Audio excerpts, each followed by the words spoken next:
want to talk about Chicago.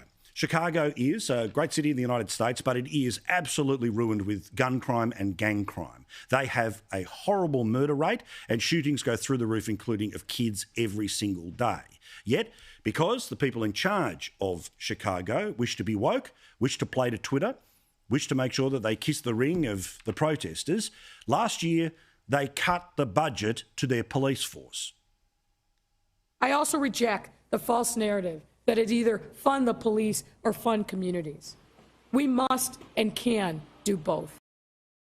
But she didn't. She actually cut the funds to the police in Chicago. She made people work extra time for no extra pay.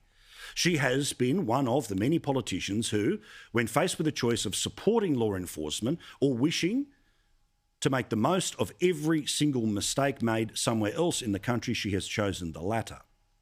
The result is, of course, endless disrespect and violence against police. And that has now taken a life. On the weekend, Ella French and her partner were doing a routine traffic stop. The person pulled a gun and shot her. Her partner was also shot in the head and is currently in hospital. And the very mayor who has talked down the Chicago police because that's what the mob wants, well, she tried to turn around and make the most of the opportunity to pretend that she was on the side of the police. And she went to the hospital bed of the injured police officer. The family didn't want her to be there.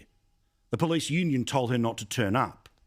But she did anyway. She was going to crash through here because these were the consequences of disrespect that has been growing for too long in Woketopia towards law enforcement. Police would not let her any further towards the room that the family would not let her in, and they turned her back. They're back on her for obvious reasons.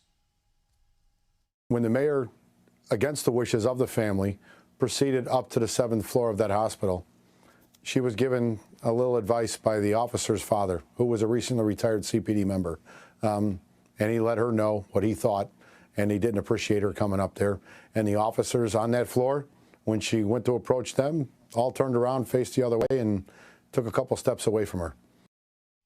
It's a disgraceful situation. Are police human beings? Yes. Are they perfect? No. But do they deserve their funding to be cut at a time when crime goes through the roof? Absolutely not.